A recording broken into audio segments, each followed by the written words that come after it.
지난 2000년 이래 최악의 한미 정상회담은 아마도 2001년 열렸던 김대중 부시 회담일 겁니다.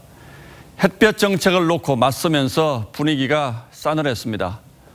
부시는 김 대통령을 디스맨, 그러니까 이 양반쯤으로 지칭해서 외교적 무례라는 논란이 일었습니다. 부시는 2003년 회담에서도 노무현 당시 대통령을 이지맨이라고 칭했습니다. 친근감의 표현이라는 해석도 가능하지만 동시에 만만한 상대로 얕봤다는 비난이 쏟아졌습니다. 그 속마음은 지금도 알 수 없지만 말입니다.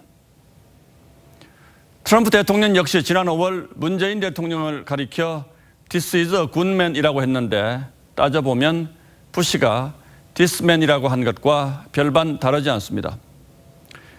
그에 비해서 오늘 5번째 문재인 트럼프 회담은 훨씬 화기애애해 보였습니다.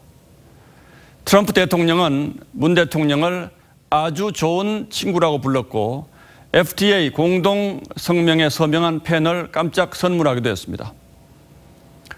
무엇보다 평양의 남북 정상회담과 문 대통령이 가져온 김정은 위원장의 메시지가 중간 선거를 앞둔 자신에게 도움이 될 거라 믿기 때문일 겁니다. 두 번째 북미 정상회담의 시기와 장소에 대해서 서둘러 언급한 것 역시 중간 선거용이라는 평가가 많습니다. 하지만 회담 후 두 나라의 발표를 보면 온도차가 예상 외로 큽니다. 청와대는 종전선언을 심도 있게 논의했다고 했지만 백악관 발표에는 아예 종전선언이라는 말이 빠졌습니다. 김 위원장이 미국에 요구한 상응 조치도 아직은 합의점을 찾지 못한 것으로 보입니다. 문 대통령이 강조해온 인도적 대북 지원 역시 발표에는 없습니다.